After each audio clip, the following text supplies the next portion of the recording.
They should have never let the Golden State Warriors draft Patrick Baldwin Jr. In today's video, we're going to be going through 5 reasons why I think Patrick Baldwin Jr. is a perfect fit for the Golden State Warriors and how he can help the Warriors win another NBA championship. So don't forget to like this video, and if you want more Golden State Warriors content like this, make sure you subscribe to the channel, hitting that red button down below. Guys, 98% of you are still not subscribed, so it would mean the world if you could subscribe to the channel. But let's get into the first reason, and the first reason being is the Golden State Warriors were able to sign Patrick Baldwin Jr. for a very cheap price. So Baldwin actually signed a 4-year contract worth $13.99 million through only the first 2 seasons guaranteed.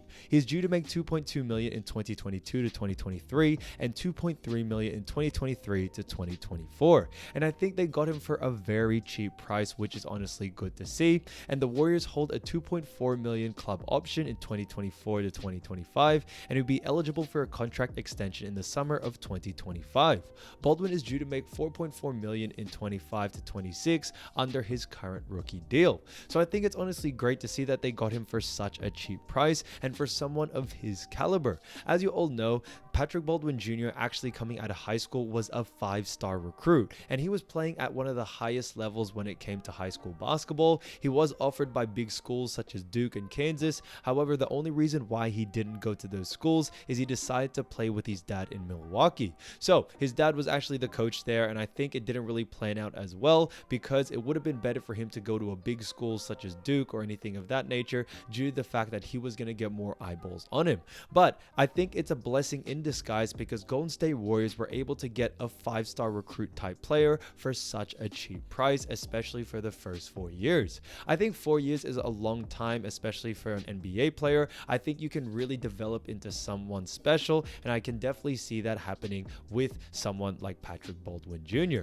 Jay Bilas, who you probably already know of, has actually said that Patrick Baldwin Jr. is a lottery talent that wasn't actually drafted in the lottery. And I think that is really important, especially coming from someone like Jay Bilas, who definitely knows basketball and knows what he's talking about. But when it comes to the talent for the money, I think Warriors have an absolute steal on their hands, and they have 4 years, but guaranteed 2 years, to really find out the best of what Patrick Baldwin Jr. can give. Reason number 2 why I think Patrick Baldwin Jr. is perfect for Golden State Warriors is that Golden State Warriors need another big man to add to their roster. Now, don't get me wrong, I'm not trying to disrespect any of the people that already are in Golden State Warriors, such as Kevon Looney, James Wiseman, Draymond Green. However, it is good to add someone like Patrick Baldwin Jr. to that rotation, especially at him being 6'9". I think he's a great scorer, and he can definitely get to the hoop very easily. He can also shoot pretty well, but it does need a little bit of working on. But I think he has all the right tangibles in order to become a very good player.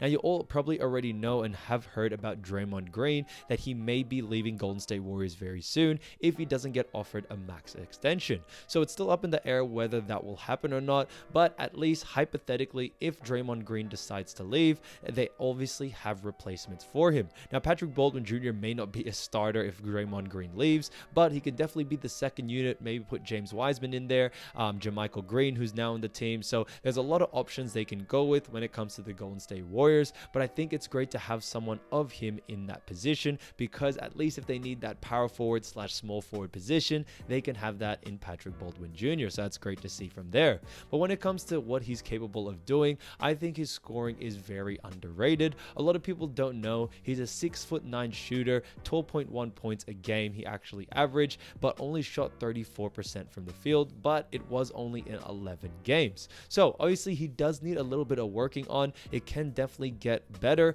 but it is college games, and it was only 11 games he did play before injury. So it was interesting to see how it all plays out, especially in the NBA manner. But I do think he has all the right tangibles, and having someone like Steph, Klay by your side to teach you how to shoot, I'm telling you, this guy could be the next Splash Brother if he wanted to. Okay, we all saw what happened with Jordan Poole. Jordan Poole gets a couple of seasons with Steph Curry, and now Jordan Poole is just as good as Steph Curry on the 3-point line. So, you know, if anyone can teach him how to shoot, it's definitely those players, and I think he has a lot to learn, especially within the 4 years of his contract. But when it comes to a power forward position, I think it's great that they did get someone like him, just in case Draymond Green leaves. At least JaMychal Green can maybe step up, and Patrick Baldwin Jr. can maybe come off the bench. So there's a lot of possibilities to it, but power forward is definitely what Warriors needed, and they finally fulfilled that with getting someone like him. And not only who's just just a normal power forward that plays great defense, but a power forward that can actually score, whether it's mid-range, whether it's three-point,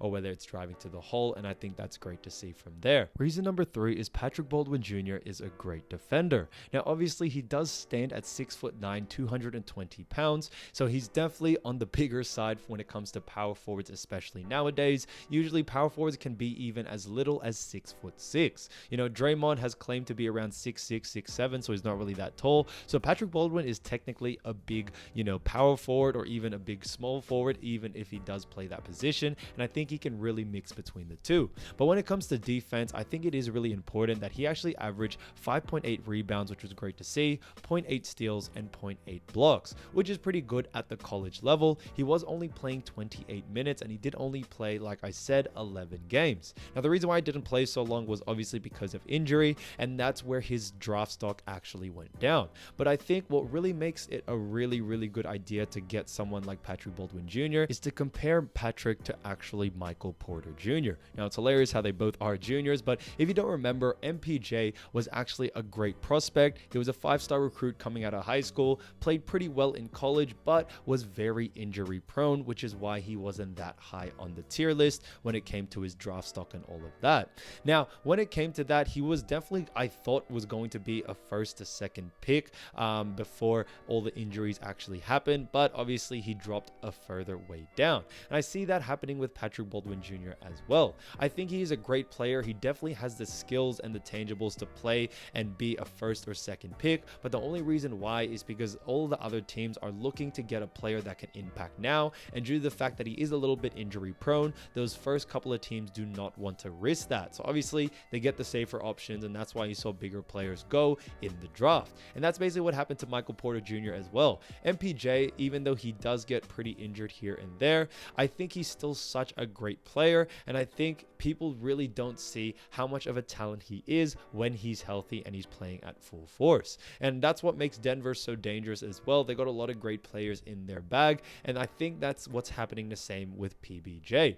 I think Patrick Baldwin Jr., when it comes to him, yes, he is a little bit injury prone, but once they get that all sorted, I feel like the Golden State Warriors front office, they are confident that they're going to be able to get him to play 100% at a very healthy level. And once they get him to that status or to that level, I think it's honestly going to be lights out for any other NBA team, okay? I think he can play at definitely the highest level, put in some great minutes, and can definitely help out on both ends of the floor.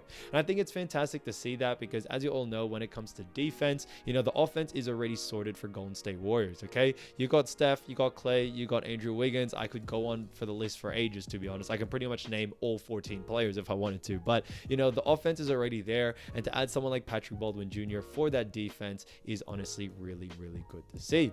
And standing at 6'9", 220 pounds, he's definitely not going to be getting bullied anytime soon in the paint, so I think he can really hold his own, which is honestly fantastic to see. Reason number 4 is that Patrick Baldwin Jr. mindset and also his play style fits the Golden State Warriors, and I think this is the most important thing. And every time I do these videos really talking about a new player that's added to Golden State Warriors, or maybe a potential player that could be added to the Warriors, I really do talk about the play style and mindset and how that really plays a huge part on how well they will go playing with the rest of the Warriors roster. I think it is very important to show that when it comes to the Golden State Warriors, they are really doing something special where they don't put themselves first, they put the team first at all costs. Yes, you see Steph Curry drop 30-40 points every single game sometimes, and it gets a bit crazy. However, all of them really do sacrifice a lot in order for that to happen, and even if you ask Steph himself, I reckon even if he averaged 10-20 points a game, he'd rather that and win the NBA championship than average 50 and not even make the playoffs. And I think they're all on that same mindset. They're all about winning at all costs, and Patrick Baldwin Jr. definitely fits that roster. I really don't see him being a player that wants to have minutes straight away, or that wants to be an all-star, or wants to be a starter, whatever it happens, because we've seen that happen with a lot of rookies in the past where they get a bit too cocky, they think they're the man, and when they come into the league, it just doesn't work out like that. Patrick Baldwin Jr., you can tell he really wants to learn. He wants to be the best possible player he can for this team, whether that's him shooting, whether that's him defending, or whether that's him even just riding the bench. I feel like it doesn't really matter to him. Now, if you want to know more about this, guys, I highly do suggest you go watch the press conferences they have. The Golden State Warriors have released press conferences of Patrick Baldwin Jr. and talking about, his process success when it comes to joining this team, and it really does show the fire inside of him to really become something special as time goes on. Reason number 5, and probably my favorite reason, is that Patrick Baldwin Jr. has a very high IQ. But don't take it from me, General Manager Bob Myers actually said in an interview he has great size and very skilled and has a high IQ.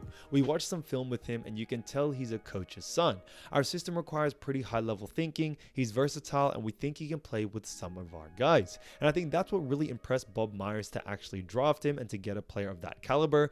Yes, he did actually play under his dad, so his dad definitely taught him a few things, and I think Patrick Baldwin Jr. sees the game a lot like a coach, and that's what makes him such a great player. Now you see these players such as high IQ players such as Rajon Rondo, Chris Poole, just to name a few, and the reason why they're so high IQ players and why they're so smart is because they don't see the game as a player, but they see it as a coach, and that's what makes them so dangerous. Even though they're not the most athletic, even though they can't shoot the best or anything like that, they can still dominate a game because they know how to pinpoint everything and to get to the basket, shoot a jump shot here and there and get the team moving. So there's a lot of things that do come with high IQ that really benefits the team as a whole rather than just him individually. So it may not show up in the stats, but I'm telling you, with a high IQ player on the court, it can open up other players. It can open up Steph, Klay, Andrew Wiggins, all these players to really get to work. And I think that's what Bob Myers saw, and then that's what I also see in Patrick Baldwin Jr. as well. So let me know down in the comments what you think, guys. Did the rest of the NBA make a mistake not drafting Patrick Baldwin Jr. sooner? Let me know down in the comments, guys. Thank you so much for watching, and I'll see you soon. Peace.